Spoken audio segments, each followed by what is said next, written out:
Hello student, नमस्ते। मैं रानी जायसवाल, आप सभी का मोस्ट वेलकम है नमस्ते आईटीआई यूट्यूब पे। तो आज का जो हमारा एम्प्लॉयबिलिटी स्किल का क्लास है, क्लास नंबर कौन सा है? तो हमारा क्लास नंबर 5 है। ठीक है, चलिए क्लास को हम स्टार्ट करते हैं। क्लास को स्टार्ट करने से पहले हम देख लेते हैं कि जो हमारा नमस्ते आईटीआई एप्लीकेशन है वहाँ पे कौन कौन से ट्रेड अवेलेबल हैं। तो सबसे पहले हमारा फिटर है, वेल्डर है, इलेक्ट्रीशियन है, कोपा है, कारपेंटर हो गया, आरएसी, साथ ही साथ आपका डीजल मैकेनिक का कोर्स अवेलेबल है। अब इस कोर्स के साथ आपका क्या क्या फैसिलिटी है? तो इस कोर्स के साथ साथ आपको, इस ट्रेड के साथ साथ आपको ईएस और WCS और इंजीनियरिंग ड्राइंग का क्लासेस फ्री में है। बहुत सारे मॉक टेस्ट भी अवेलेबल है फ्री में। आप क्या कर सकते हैं, कोर्स परचेज करने से पहले भी आप टेस्ट को दे सकते हैं। साथ ही आप इस कोर्स को परचेज करके आप थ्योरी के साथ साथ आप WCS और इंजीनियरिंग ड्राइंग और एम्प्लॉयबिलिटी स्किल भी कवर कर सकते हैं। ठीक है, चलिए कोई भी दिक्कत होता है तो ये कॉन्टैक्ट नंबर है 7800366021 पे कॉल कर सकते हैं। ठीक है, अगर कोई दिक्कत है, ठीक है, अगर कोई क्वेश्चन में डाउट्स है तो आप, ये हमारा व्हाट्सअप मैसेज है, या फिर कॉल नहीं लगता है, बाय द वे कॉल नहीं लगता है तो आप व्हाट्सअप पे मैसेज भी ड्रॉप कर सकते हैं। ये हमारा व्हाट्सअप नंबर है 7800366950। चलिए हम क्या करते हैं, क्लास को स्टार्ट करते हैं। तो क्लास को स्टार्ट करने से पहले देख लेते हैं कि हमारा ये जो आपका आज का क्वेश्चन है, आज का क्वेश्चन आपका फर्स्ट क्वेश्चन क्या कह रहा है कि रिक्त स्थान को उचित प्रश्नवाचक विशेषण से भरे। यहाँ पे आपकी कॉमा के अंदर सेंटेंस लिखा हुआ है, आप डैश डैश जा रहे हैं। इंग्लिश में देख लेते हैं, हिंदी में नहीं समझ में आता है तो इंग्लिश में देख लेते हैं। Fill in the blanks with proper interrogative objective are you going. यहाँ पे क्या पूछा है कि प्रॉपर इंटरग्रेटिव ऑब्जेक्टिव के बारे में पूछा है। तो सबसे पहले हम इसके बारे में देखेंगे। तो क्या है ये आपका प्रॉपर इंटरग्रेटिव ऑब्जेक्टिव क्या होता है? तो ये क्या होता है कि जहाँ पे क्वेश्चन मार्क आपका आ जाए, ठीक है, जहाँ पे आपका प्रश्नवाचक चिन्ह आ जाए, जैसे आपका हु हो गया, व्हाट हो गया, व्हेन हो गया, वेयर हो गया, वाई हो गया, विच हो गया। ठीक है, तो ये सारे क्या हो जाते हैं, आपका प्रॉपर इंटरग्रेटिव ऑब्जेक्टिव होता है। ठीक है, तो यहाँ पे आपका पूछा है आप कहाँ जा रहे हैं, कहाँ जा रहे हैं। तो कहाँ जा रहे हैं, तो यहाँ पे आप जा रहे हैं, यहाँ पे क्या हो जाएगा, ये तो ये नहीं होगा ना कि आप कौन जा रहे हैं, ऐसे तो ये तो हमारा सेंटेंस खराब हो जा रहा है। तो यहाँ पे आपका राइट आंसर हो जाएगा आप कहाँ जा रहे हैं।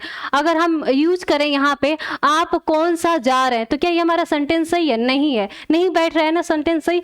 तो फिर अगर हम क्या का भी यूज कर लेते हैं, आप क्या जा रहे हैं, ये भी सही नहीं हो रहा है ना, ऐसे नहीं बोलते। फिर ये होता है कि आपका यही राइट आंसर हो जाएगा, आप कहाँ जा रहे हैं। चलिए नेक्स्ट क्वेश्चन पे देखते हैं। नेक्स्ट क्वेश्चन हमारा क्या कह रहा है कि रिक्त स्थान को उचित सर्वनाम से भरे। मैंने यह केक बनाया, मैंने यह केक बनाया। इसका इंग्लिश देख लेते हैं। इंग्लिश में क्या कह रहा है, fill in the blank with proper pronoun I made this cake. ठीक है, यहाँ पे प्रॉपर प्रोनाउन के बारे में बात कर रहा है। तो प्रॉपर प्रोनाउन आपका क्या होता है, सबसे पहले ये देख लेते हैं। तो क्या होता है, जो किसी व्यक्ति या वस्तु के स्थान के नाम किस स्थान पर प्रयोग होता है, वहां पे क्या हो जाता है, आपका प्रॉपर नाउन होता है। जैसे क्या होता है, यहाँ जहाँ पे स्वयं की बात हो, खुद की बात हो, अपने आप की बात करता हो, वहां पे क्या हो जाएगा, आपका प्रॉपर प्रोनाउन हो जाएगा। जैसे कि हम देख लेते हैं क्या हो गया कि प्रॉपर प्रोनाउन, पहले सिंगुलर यूज देखते हैं, एक वचन देखते हैं, सिंगुलर और फिर प्लूरल। ठीक है, प्लूरल देख लेते हैं। तो आपका जैसे सिंगुलर हो गया, एक वचन हो गया, तो आई को हम क्या बोलेंगे, अगर आई अपने आप के लिए यूज करना है तो आई के लिए क्या यूज करेंगे, हम माई सेल्फ का यूज करेंगे। ठीक है, आई के लिए क्या यूज करेंगे, माई सेल्फ का यूज करेंगे। इसी तरह हम देख लेते हैं कि यू की जगह हम क्या करेंगे, अगर अपने आप की बात करें तो यू का अगर हम देखें तो यू की जगह हम क्या यूज कर सकते हैं अपने आप के लिए, कि यू सेल्फ। ठीक है, यू सेल्फ। अगर आप बात करें ही की जगह, तो ही की जगह हम क्या यूज कर सकते हैं, ही की जगह हम क्या यूज कर सकते हैं, हिम सेल्फ, हिम सेल्फ। ठीक है, फिर आगे हम देख लेते हैं, आगे आपका क्या कह रहा है कि प्लूरल में देख लेते हैं। अगर वी का बात हो ना, वी का बहुवचन की बात हो, वी का यूज किया जाए, तो वी की जगह हम क्या यूज कर सकते हैं, अपने आप के लिए, खुद के लिए, स्वयं के लिए क्या यूज कर सकते हैं, आवर सेल्फ। ठीक है, आवर सेल्फ।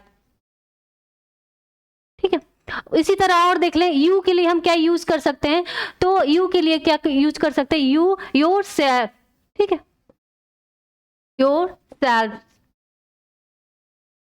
तो जहां बहुवचन की बात है वहां पे हम क्या लगा देते हैं कि सेल्फ्स लगा देते हैं, ठीक है, सेल्फ। फिर आगे देखते हैं, आगे आपका क्या कहता है, तो यहाँ पे क्या है कि जहां सेम मैं खुद होता है वहां पे क्या यूज हो जाता है आपका, जैसे कि यहाँ पे बताया, यहाँ मैंने, तो यहाँ आई का, यहाँ पे क्या हुआ है, आई का यूज हुआ है ना, मैं, तो मैं का हमने क्या यहाँ पे बताया, मैं के लिए हम क्या यूज कर सकते हैं, माई सेल्फ का यूज कर सकते हैं, माई सेल्फ का यूज होगा, ठीक है। मैंने मतलब आपका हो जाएगा माई सेल्फ। तो आपका राइट आंसर देखते हैं कौन से ऑप्शन है, तो कौन से ऑप्शन में है, ए वाले ऑप्शन में हो जाएगा, यानी कि माई सेल्फ आपका क्या हो जाएगा, राइट आंसर हो जाएगा।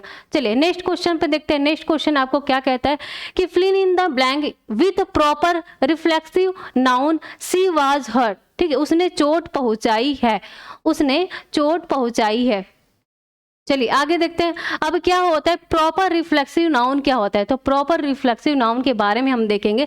तो जहां पे कर्ता और कर्म एक ही हो, ठीक है, जैसे किसी चीज पर जोर देना, किसी चीज पर जोर देने के लिए यूज किया जाता है, जैसे कि मैंने खुद को आईने में देखा, खुद को आईने में देखा, उसने चोट पहुंचाई, तो यहाँ पे क्या यूज हुआ है, ही का यूज हुआ है। ही का दो जगह यूज होता है, ठीक है, वो हम आगे बताएंगे, आगे क्वेश्चन है उसमें हम बताएंगे।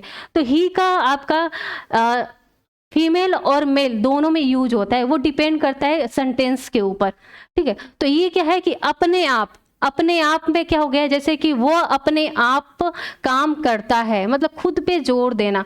स्वयं की बात कर ले, वे स्वयं यहाँ आए, जैसे स्वयं का देख ले, तो ये क्या है, वे स्वयं यहां आए, ठीक है। तो यहाँ पे उसने की बात किया है, तो उसने के लिए हमने क्या यूज किया था, हर सेल्फ, ठीक है, उसने का यूज किया था, क्योंकि अब देखो यहाँ पे हर सेल्फ का क्यों यूज करेंगे, क्योंकि यहाँ पे सी आया है, ठीक है, सी आया है, तो सी के लिए क्या यूज करते हैं, हर। और अगर यहाँ पे आ गया, ही आ गया, तो हिम, ठीक है, हिम सेल्फ। तो यहाँ पे सी का आया है, तो क्या हो जाएगा, हर सेल्फ, ठीक है, हर सेल्फ। आपका बी वाला क्या हो जाएगा, राइट आंसर हो जाएगा। चलिए नेक्स्ट क्वेश्चन पे हम देखते हैं, नेक्स्ट क्वेश्चन हमारा क्या कहता है। नेक्स्ट क्वेश्चन ये कहता है आपका कि दिए गए वाक्य के लिए उपयुक्त विशेषण से रिक्त स्थान भरें। छोटी लड़की की आंखें उसकी शरारतें प्रकट कर रही थी, शरारतें प्रकट कर रही थी। यहाँ पे क्या बात किया है, विशेषण की बात किया है, एडजेक्टिव की बात किया है, ठीक है, एडजेक्टिव की बात किया है। तो एडजेक्टिव आपका क्या होता है, सबसे पहले ये देखते हैं। तो आपका विशेषण क्या होता है, तो विशेषण ऐसा होता है जो हमारे अच्छाइयाँ भी बताता है, बुराइयाँ भी बताता है, और हमारा खासियत भी बताता है। तीन चीज बताता है हमारा, क्या कि हमारा अच्छाई, बुराई और खासियत भी बताता है, ठीक है, खासियत भी बताता है। ये किसका काम है, विशेषण का काम है। जैसे she is a beautiful teacher, she is a beautiful teacher. तो यहाँ पे सी है, ठीक है, सी है, यानी कि फीमेल की बात किया है। तो इसका देखेंगे क्या है, वो शिक्षिका बहुत ही सुंदर है, ठीक है, ये आपका कर रहा है। तो यहाँ पे जो ब्यूटीफुल है वो क्या है, हमारा अच्छाई को बता रहा है। और फिर यहाँ पे ऑप्शन में हम देखेंगे, ऑप्शन में क्या कह रहा है कि सब पहले सेंटेंस को मिला लेंगे। छोटी लड़की की, ए वाला ऑप्शन मिलाते हैं, छोटी लड़की की गोल मटोल आंखें उसकी शरारतें प्रकट कर रही थी। क्या ये होगा, नहीं, ये हमारा सेंटेंस हो ही नहीं रहा है। फिर दूसरा देखते हैं, छोटी लड़की की कमजोर आंखें उसकी शरारतें प्रकट कर रही थी। कमजोर आंखें शरारतें कैसे प्रकट कर सकती है, ठीक है। फिर तीसरा देखते हैं कि आपका लिखा है यहाँ पे निकट दृष्टि वाला। तो ये छोटी लड़की की निकट दृष्टि वाला, आंखें उसकी शरारतें प्रकट कर रही थी। नहीं भी, ये भी हमारा मैच नहीं कर रहा है। फिर आपका डी वाला ऑप्शन देख लेते हैं। डी वाला ऑप्शन क्या कह रहा है कि छोटी लड़की की टिमटिमाता हुआ, आंखें उसकी शरारतें प्रकट कर रही है, प्रकट कर रही थी। तो जो टिमटिमाता है ना, ये हमारा क्या बता रहा है, खासियत बता रहा है। तो यही हमारा क्या हो जाएगा, राइट आंसर हो जाएगा। तो आपका डी नंबर वाला ऑप्शन क्या हो जाएगा, राइट हो जाएगा। चलिए नेक्स्ट क्वेश्चन पे चलते हैं। नेक्स्ट क्वेश्चन आपका क्या कहता है, तो नेक्स्ट क्वेश्चन पे चलते हैं। यहाँ पे लिखा है रिक्त स्थान को उपयुक्त स्थान व प्रवचन से भरे। यानी कि यहाँ पे क्या बात कर रहा है कि प्रीपोजिशन की बात कर रहा है, प्लेस प्रीपोजिशन। ठीक है, चलिए देखते हैं आगे। मेरा घर तीसरी मंजिल पर है, पर है के ऊपर है। ठीक है, तो यहाँ पे हम क्या यूज करेंगे, चलिए पहले ऑप्शन को देख लेते हैं, ऑप्शन को समझेंगे उसके बाद देखेंगे। तो यहाँ पे सबसे पहले समझेंगे प्रीपोजिशन क्या होता है। प्रीपोजिशन क्या होता है, तो यहाँ पे देखेंगे कि एट का यूज हम कहाँ करते हैं, ऑन का यूज कहाँ करते हैं, और इन का यूज कहाँ करते हैं, और अंडर का यूज कहाँ करते हैं। चलिए सबसे पहले हम क्या देख लेते हैं, ऑन देख लेते हैं। तो ऑन का यूज कहाँ कहाँ पे होता है, देखिए ऑन का यूज कहाँ कहाँ होता है, इसको पहले हम समझेंगे। ठीक है, ऑन का यूज सबसे पहले कहाँ पे होता है, पर के ऊपर, पर के ऊपर। फिर दूसरी कंडीशन में हमारा कहाँ यूज होता है, तो दिन तारीख और त्योहार के टाइम यूज होता है। दिन, डे, तारीख यानी कि डेट, और फेस्टिवल, फेस्टिवल। ठीक है, फिर आगे हम देखेंगे, आगे आपका क्या होता है कि करते रहना, मतलब कंटिन्यूअस, आपका मतलब करते रहना, ये चलता रह रहा है प्रक्रिया, वहां पे भी यूज होता है ऑन का, करते रहना।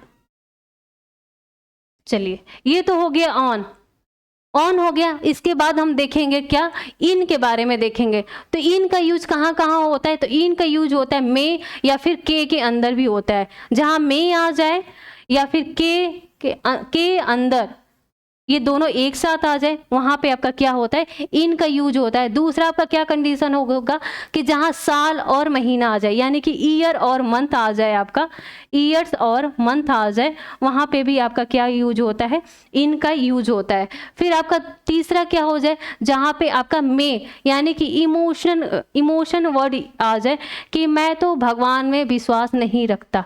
ठीक है, मैं तो भगवान में विश्वास नहीं रखता, या फिर हमें इस आस्था में विश्वास नहीं है। ठीक है, तो मे का वहां पे भी यूज हो जाता है, इमोशन। ठीक है, और देखते हैं एट का यूज कहाँ होता है। तो एट का यूज कहाँ होता है, जहां लोकेशन की बात हो, क्षेत्र की बात हो, ठीक है, माहौल की बात हो, वहां पे यूज होता है। लोकेशन, जहां पे लोकेशन, क्षेत्र, माहौल की बात हो, वहां पे यूज होता है। और कहाँ यूज होता है एट का यूज, तो और आपका होता है क्लॉक टाइम। ठीक है, क्लॉक टाइम या घड़ी, क्लॉक टाइम, घड़ी, वहां पे आपका एट यूज होता है, एट क्लॉक। ठीक है, और या फिर आपका कहाँ पे यूज होता है, उम्र में, यानी कि एज में यूज होता है, उम्र में, एज में यूज होता है। और अंडर का मतलब तो आपका समझ ही गए होंगे कि नीचे। ठीक है, नीचे, जहां पे नीचे में, नीचे की बात हो, जैसे कि चूहा मेज के नीचे बैठा है, तो वहां पे अंडर का यूज हो जाएगा। ठीक है, तो यहाँ पे क्या बात किया है, यहाँ पे पर की बात किया है। तो पर का यूज हम कहाँ करते हैं, पर का यूज कहाँ पे होता है। ठीक है, तो पर का यूज हमने कहाँ बताया था, यहाँ पे ये नहीं होगा। पर का यूज आपका हो जाता है कि मेरा घर तीसरी मंजिल पर है, ऊपर की बात कर रहा है। ठीक है, तो वहां पे क्या यूज होगा, ऑन का यूज होगा, ऑन का यूज होगा। तो ये आपका राइट आंसर हो जाएगा, राइट आंसर। ठीक है, चलिए आगे देखते हैं, आगे आपका क्वेश्चन क्या कहता है।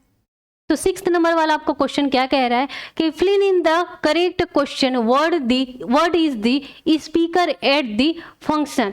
फंक्शन की बात कर रहा है, तो यहाँ पे क्या बात कर रहा है, फंक्शन की।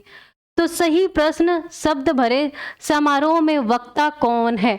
इंग्लिश में तो हमें नहीं पता चला, आपका क्या है कि इसी क्वेश्चन के अंदर ही आपका क्या हुआ है, आंसर छुपा हुआ है। ठीक है, यहाँ पे जो इंग्लिश सेंटेंस है वो तो आपका चेंज हो गया। अब यही देखिए यहाँ पे क्या है कि आपका बात किया है कि स्पीकर एट द फंक्शन, समारोह में वक्ता कौन है। अब हिंदी का इसका ट्रांसलेट करें तो यहाँ पे पूछा है कौन है, तो अब देख लेते हैं ऑप्शन में कौन से ऑप्शन में, किस नंबर वाले ऑप्शन पे कौन का यूज हुआ है। तो यहाँ पे डी नंबर वाला ऑप्शन है, यहाँ पे कौन है, तो यही हमारा राइट आंसर हो जाएगा। समझ में आया आपको, राइट आंसर हो जाएगा। देखिए जो आपका इंग्लिश सेंटेंस है ना वो तो आपका अलग हो गया, लेकिन जब इसका हिंदी ट्रांसलेट किया है तो हिंदी ट्रांसलेट में हमारा कौन की बात किया है, तो कौन का आपका इंग्लिश वर्ड क्या हो जाएगा, हु हो जाएगा। ठीक है, क्वेश्चन के अंदर ही हमारा कभी कभी आंसर छुपा होता है। चलिए आगे देखते हैं, आगे आपका 7 नंबर वाला क्वेश्चन क्या कहता है। तो 7 नंबर वाला क्वेश्चन आपका कह रहा है कि low level language is also called, निम्न स्तरीय भाषा को निम्न स्तरीय भाषा भी कहा जाता है। किसको कहा जाता है निम्न स्तरीय भाषा। तो सबसे पहले हम देखेंगे कि लो लेवल लैंग्वेज कौन सा होता है। तो हमारा लो लेवल जो लैंग्वेज है वो 2 तरीके का होता है। एक तो आपका होता है, सबसे पहले लिख लेते हैं यहाँ पे, लो लेवल लैंग्वेज। ठीक है, तो ये कितने टाइप्स के होते हैं, ये आपके 2 टाइप्स के होते हैं। कौन सा, एक तो आपका हो जाता है मशीनी लैंग्वेज और दूसरा आपका हो जाता है असेंबली लैंग्वेज। ठीक, तो जो मशीनी लैंग्वेज होता है वो क्या होता है, वो हमारे जैसे वो कंप्यूटर की बात करें तो जैसे वो हमारी बाइनरी नंबर को समझता है, 0 और 1 को। 0 का मतलब हो गया ऑन, 0 का मतलब हो गया ऑफ और 1 का मतलब हो गया आपका ऑन। ठीक है, और असेंबली मतलब आपका हो जाएगा जिसमें जोड़ घटाना गुणा भाग की बात किया जाए। ठीक है, अब देखिए ये तो आपके हो गए पहला, और दूसरा आपका क्या हो जाता है, दूसरा आपका हो जाता है कि हाई लेवल लैंग्वेज क्या होता है। क्योंकि एक बात देख ही लेते हैं हाई लेवल लैंग्वेज क्या होता है। तो कंप्यूटर भाषा में चलते हैं, तो हाई लेवल लैंग्वेज क्या होता है, जैसे प्रोग्रामिंग भाषा हो गया, सी हो गया, C++ हो गया, जावा हो गया, पाइथन हो गया, ये सारे आपके हो जाते हैं हाई लेवल लैंग्वेज। ठीक है, तो ये आपके हो जाएंगे। तो इसमें कहाँ मशीनी भाषा का यूज़ किया गया है, तो मशीनी भाषा, लो लेवल लैंग्वेज में मशीनी भाषा, तो ये आपका हो जाएगा। ठीक है, निम्न स्तरीय भाषा भी कहा जाता है, असेंबली नहीं होगा क्योंकि अभी हमारा जो कंप्यूटर होता है वो सिर्फ 0 और 1 को ही समझता है, बाइनरी नंबर को ही समझता है। अगर असेंबली जोड़ घटाना करेंगे वो भी हमारा वो नहीं समझेगा। ठीक है, तो यही हमारा राइट आंसर हो जाएगा, राइट आंसर हो जाएगा। चलिए नेक्स्ट क्वेश्चन पे चलते हैं। तो नेक्स्ट क्वेश्चन पे एक बार देख लेते हैं। तो यहाँ पे बोला है प्रोनाउन सेक्शन। ठीक है, तो अभी इसका उच्चारण देखेंगे, अभी तो हमने गलत बताया है ये आपको। तो रिफर्स टू, तो उच्चारण से तात्पर्य है, यहाँ पे अभी मैंने गलत बोला है, क्योंकि इसलिए बोला है क्योंकि इसी को हमें क्या करना है, एक्सप्लेन करना है। चलिए तो देखते हैं कि क्या होगा आपका। चलिए तो आपका जो होता है ये आपको क्या पढ़ा जाएगा हिंदी में, अगर इसका सही उच्चारण करें। सबसे पहले इसका देख लेते हैं मीन्स क्या होता है। मतलब इसका मीन्स आपका होता है कि सही उच्चारण करना, ठीक है, या सही उच्चारण सीखना। जैसे कि क्या हो जाएगा कि ये आपका हिंदी में क्या बोलते हैं इसको, तो इसको बोलते हैं प्रोनाउन। जैसे इसको अगर हम बोलेंगे तो इसको क्या बोलेंगे, पढ़ रहे हैं प्रोनाउंसिएशन, लेकिन ये हमारा सही उच्चारण नहीं है। इसका सही उच्चारण क्या हो जाएगा, प्रोनंसिएशन। ठीक है, प्रोनंसिएशन, अगर हिंदी में लिखे प्रोनंसिएशन, ये सही पढ़ने का तरीका है, प्रोनाउंसिएशन नहीं है, ये उच्चारण हमारा गलत है। ठीक है, प्रोनाउन क्या होता है, तो जो नाउन के स्थान पे यूज किया जाता है वो आपका होता है प्रोनाउन। जैसे आपका हो गया ही, सी, ठीक है, दे, ये सारी चीजें आपके क्या हो जाएंगे, प्रोनाउन हो जाएगा। तो सही उच्चारण करना या सही उच्चारण सीखना आपका क्या हो जाता है, प्रोनंसिएशन हो जाता है। तो इससे क्या तात्पर्य है, तो यहाँ पे आपका क्या हो जाएगा, कौन सा हो जाएगा, देखिए ये वाला हो जाएगा ध्वनि का उत्पादन, यानी कि ध्वनि का उत्पादन, ये आपका राइट आंसर हो जाएगा। जो आपका हम बोलते हैं ना इसको, तो कहीं ना कहीं क्या हो रहा है कि साउंड निकल रहा है, इसका सही हम उच्चारण कर रहे हैं, सीख रहे हैं, ठीक है। तो यही आपका राइट आंसर हो जाएगा। ये नहीं होगा, ये तो आपके सिंबल के बारे में बता रहा है कि विराम चिन्ह, ये आपके व्यंजन बता रहा है कि कॉन्स्टेंट्स कितने होते हैं। कितने कॉन्स्टेंट्स होते हैं हमारे? 21 होते हैं, ठीक है। आपके वॉवेल्स कितने होते हैं? 5 होते हैं, ठीक है। चलिए, तो आपका डी वाला ऑप्शन क्या हो जाएगा? राइट आंसर हो जाएगा। 9 नंबर पे चलते हैं। तो 9 नंबर आपका क्या कह रहा है कि निम्नलिखित शब्दों के समूह को अर्थपूर्ण वाक्य में पुनर्व्यवस्थित करें। शिक्षक, स्कूल और फिर काम किया वह एक से रूप में, इसको क्या करना है? जोड़ के सेंटेंस बनाना है, एक आपका राइट सेंटेंस बनाना है। तो सबसे पहले देख लेते हैं, सेंटेंस बनाते हैं इसको मिला के। यहाँ पे दिया है टीचर, स्कूल, वर्कड, सी ए एज, इस सबको मिला के आपको एक सेंटेंस बनाना है। तो सबसे पहले ए वाले ऑप्शन पे चलते हैं। तो ए वाला ऑप्शन क्या कह रहा है कि स्कूल में शिक्षिका के रूप में काम किया। क्या ये सही बन रहा है आपका सेंटेंस? नहीं बन रहा है, ठीक है। चलिए दूसरा देखते हैं कि she worked as a school teacher, ठीक है। तो यहाँ पे जो है आपका उसने आया, अब यहाँ पे ही, अब यहाँ पे हम कंफ्यूज होंगे कि ही रहेगा या सी रहेगा, ठीक है। तो अब हम कैसे पता करें कि यहाँ पे जो सी लिखा है ये सही है या फिर यहाँ पे ही होगा? कंफ्यूज होंगे ना कि यहाँ पे सी होना चाहिए या फिर ही होना चाहिए, कैसे हम पता करें? तो यहाँ पे लिखा हुआ है शिक्षिका, अगर ही का यूज होता तो वहाँ पे लिखा होता शिक्षक, ठीक है। और यहाँ पे सी की बात किया तो यहाँ पे शिक्षिका।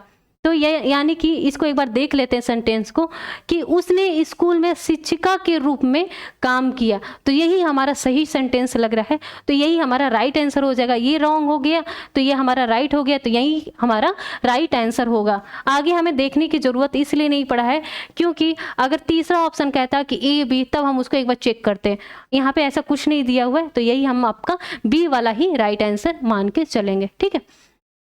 चलिए आगे देखते हैं। आगे आपका क्वेश्चन नंबर 10वां क्या कहता है कि वह शब्द जो अचानक और तीव्र भावना को व्यक्त करता है उसे कहते हैं, उसे क्या कहते हैं? चलिए सबसे पहले विराम चिन्ह के बारे में हम देखते हैं। पहले ऑप्शन को हम देखते हैं, उसके बाद हम क्या करेंगे? अपना आंसर राइट टिक करेंगे। तो विराम चिन्ह कहाँ पे होता है? विराम चिन्ह हम कहाँ कहाँ यूज करते हैं? जैसे कि मेरा नाम साधना है, सेंटेंस कंप्लीट हुआ तो हमने क्या किया? विराम चिन्ह लगाया, ठीक है। जैसे कि आप, मेरा नाम साधना है, मेरा नाम साधना है, तो यहाँ पे क्या किया? विराम चिन्ह लगा दिया। या फिर कह सकते हैं कि एक सेंटेंस कंप्लीट होने के बाद हम क्या करते हैं? विराम चिन्ह का यूज करते हैं। चलिए अब देखते हैं कि इंटरजेक्शन क्या होता है। इंटरजेक्शन क्या होता है अब इसके बारे में देखेंगे। तो इंटरजेक्शन क्या होता है कि जहाँ पे आपने वर्ड यूज़ किया होगा ना, हाय मैं तो लूट गया, हाय मैं तो बर्बाद हो गया, ऐसा यूज करते हैं ना। तो जब हाय हाय, तो वो क्या होता है आपका? इंटरजेक्शन। अब इसका क्या होता है? ये वाला हम यूज करते हैं ना, तो ये जैसे कि हाय मैं तो लूट गया,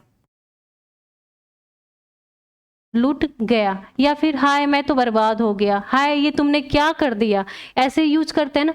तो वहां पे होता है आपका विस्मयादिबोधक, ठीक है। अब देखते हैं अगला आपका क्या है? संयोजन, ठीक है। कंजक्शन कहाँ पे यूज होता है तो इसके बारे में हम देखेंगे। यहाँ पे क्या होता है? जब बराबरी की बात की जाए, जैसे कि यदि, ठीक है, यदि हो गया, यदि, फिर जैसे की बात किया, हालांकि, ठीक है, के बाद, ये सारी चीज आ जाए तो वहां पे आपका ये संयोजन होगा। जैसे हालांकि, के बाद या फिर बराबरी का बात किया जाए, ठीक है, बराबरी का, क्योंकि ये सारी चीज होते हैं ना, हमेशा, बराबर के लोगों के बात किया जाए, वहां पे आपका संयोजन यूज होता है, ठीक है। आगे देखते हैं। आगे आपका क्या करे कि आपका ये वाला ऑप्शन क्या करे? आप अपोस्ट्रोफी, अपोस्ट्रोफी क्या कह रहा है, ये कहाँ पे यूज होता है, तो ये हमारा क्या होता है कि जब जो आपका प्लूरल शब्द होता है अंतिम में जहाँ पे हम यस यूज करते हैं, जैसे सिंगुलर से हम क्या करते हैं प्लूरल बनाते हैं, तो कई जगह जैसे कि बॉय हो गया तो हम क्या लिखते हैं बहुत सारे लड़के हैं, तो वहाँ पे बॉयज लिखते हैं, एस लगाते हैं, तो वो आपका ये हो जाता है। ठीक है, जैसे कि आपका बॉय, अब बहुत सारे बॉय, ये तो आपका एक वचन हो गया, एक वचन यानी कि सिंगुलर। अब हमें इसे बहुवचन बनाना है, बहुवचन बनाना है तो हम क्या करेंगे, एस का यूज करेंगे यानी कि बॉयज। ठीक है, बॉयज। ठीक है, आगे देखते हैं, आगे और भी देख लेते हैं इसके एग्जाम्पल, जैसे डू नॉट हो गया तो हम बोलते हैं डोंट। ठीक है, फिर अगर हम अगर एक और वर्ड यूज आ जाए कि जहाँ पे हम यूज करते हैं डू नॉट, तो डू नॉट का जैसे हो जाएगा आपका इट्स। ठीक है, इट्स हो जाएगा, फिर हो जाएगा ये गर्ल आ गया तो गर्ल का आपका हो जाएगा बहुत सारी, प्लूरल में कन्वर्ट करना है तो यस लगा देंगे गर्ल्स। ठीक है, तो ये सारी चीज़ें। तो अभी यहाँ पे क्या किया है कि जहाँ अचानक और तीव्र भावना को व्यक्त करता है, मतलब आपका तीव्र भावना का व्यक्त करता है, तो आपका ये वाला ऑप्शन राइट हो जाएगा यानी कि वी, हाय। ठीक है, हाय ये तूने क्या कर दिया, ऐसे, तो आपका वी वाला राइट आंसर हो जाएगा, इंटरजेक्शन। चलिए आगे देखते हैं, आगे आपका क्या करें, जब आप उच्च अधिकारियों जैसे शिक्षक, प्रशिक्षक या पर्यवेक्षक या अभिवादन करते हैं तो आपको आपको क्या प्रयोग करना चाहिए, जैसे ठीक है ग्रेटिंग, इसमें आपका देख लेते हैं, जैसे कि ग्रेटिंग करना, अभिवादन करना, तो अभिवादन दो तरीके का आपका होता है। ठीक है, अभिवादन आपका क्या होता है, दो तरीके का होता है, कौन कौन सा, एक आपका हो जाता है फॉर्मल और एक आपका हो जाता है इनफॉर्मल। अब ये ग्रेटिंग हम कहाँ यूज करेंगे, जैसे कि अब हम स्कूल में जा रहे हैं, कॉलेज में जा रहे हैं, इंस्टीट्यूट में जा रहे हैं, तो टाइमिंग के हिसाब से अगर आपको टीचर मॉर्निंग के टाइम मिल जाता है तो हम उसको क्या बोलते हैं, हम उनको क्या बोलते हैं नमस्ते, या फिर इंग्लिश वर्ड यूज़ कर लेते हैं। इंग्लिश वर्ड यूज़ कब करेंगे, जैसे टाइमिंग देख के, मॉर्निंग का टाइम है तो गुड मॉर्निंग, आफ्टरनून का टाइम है तो गुड आफ्टरनून टीचर्स, फिर टीचर हैं तो टीचर। ठीक है, और फिर इवनिंग का टाइम है तो गुड इवनिंग टीचर, ऐसे बोलते हैं। या फिर आप नमस्ते या फिर नमस्कार बोल सकते हैं, या फिर अपने से बड़े माता पिता का, या माता पिता से अचानक मिलने पे हम इसका यूज करते हैं। तो यहाँ पे अगर इनफॉर्मल का देख लें तो इनफॉर्मल का हम यूज़ कहाँ करते हैं, जैसे फ्रेंड हो गए अचानक मिलते हैं तो बोलते हैं हेलो व्हाट्सअप, ऐसे बोलते हैं ना, तो ये आपका हो जाएगा हाय कैसे हो, ही हेलो मैसेज करते हैं ना, ही आप फ्रेंड लोगों को मैसेज करते हैं तो वो आपका हो जाता है इनफॉर्मल। तो हेलो हाय ही ये आपका क्या हो जाएगा, इनफॉर्मल हो जाएगा। और जब हम विश करते हैं या नमस्ते करते हैं किसी को, अपने से बड़े को या टीचर्स को, तो हम वहाँ पे गुड मॉर्निंग या नमस्ते का यूज करते हैं। ठीक है, तो आपका ये हो जाएगा फॉर्मल, तो आपका यही आपका राइट आंसर हो जाएगा। ठीक है, चलिए आगे देखते हैं 12 नंबर वाला क्वेश्चन आपका क्या कह रहा है कि which is a silent letter in the word answer, answer. ठीक है, तो एन सर यहाँ पे क्या है, जो आपका डब्लू है वो हम क्या कर रहे हैं कि साइलेंट वर्ड है हमारा, डब्लू क्या है साइलेंट है। चलिए साइलेंट वर्ड और भी देख लेते हैं, आप लोगों को ऐसे यकीन नहीं होगा कि नहीं आप तो पता नहीं कैसे बता रहे हो, तो चलिए हम एक और भी वर्ड देख लेते हैं, जैसे आपका हो गया गन, तो इसको हम हिंदी में क्या लिखेंगे गन, क्या हम इसको गुन लिखेंगे, नहीं ना, यू हमारा क्या हो जा रहा है साइलेंट हो जा रहा है। ठीक है, साइलेंट हो जा रहा है। चलिए अभी भी आपको क्या होगा, यकीन नहीं होगा कि नहीं, अभी भी हमें यकीन नहीं हो रहा है। चलिए तो आप क्या कर सकते हैं, सन देखते हैं, यस यू एन, इसको हम क्या लिखते हैं सन। तो अब यहाँ पे सुन थोड़ी पढ़ रहे हैं, सुन नहीं कर रहे हैं ना, तो यहाँ पे फिर से यू क्या आपका हो जा रहा है साइलेंट हो जा रहा है। चलिए अभी भी आपको शायद यकीन नहीं होगा, तो हम क्या यूज करते हैं, एक और वर्ड यूज करते हैं फन, फन, तो हम फन लिखते हैं ना, इसको फन नहीं लिखते हैं ना, तो यहाँ पे भी हमारा जो यू है वो साइलेंट हो जा रहा है। ठीक है, तो जो आपका आंसर इसमें पूछा है कि आंसर में साइलेंट वर्ड कौन सा है, तो कौन सा आपका रहेगा साइलेंट वर्ड? तो यहाँ पे देख लेते हैं ऑप्शन में कहाँ पे है। तो आर है, ई है, एस है, नहीं है, ये सारे आपके यूज किए जाने वाले हैं। जो आपका डब्लू है वो आपका क्या है, ये साइलेंट वर्ड है। ठीक है, इस वर्ड में आपका जो डब्लू है वो साइलेंट अक्षर है। ठीक है, आगे देखते हैं। तो आपका कौन सा, डी वाला आपका राइट आंसर हो जाएगा, डी वाला आपका राइट आंसर हो जाएगा। आगे चलते हैं। तो which one is a dodge of the discussion intricators. ठीक है, इट्रीक्यूटर्स आचार्य शिष्टाचार में क्या करना चाहिए, आचार शिष्टाचार की बात कर ले। चलो ठीक है, आपको क्या करते हैं, एक हम एग्जाम्पल देते हैं।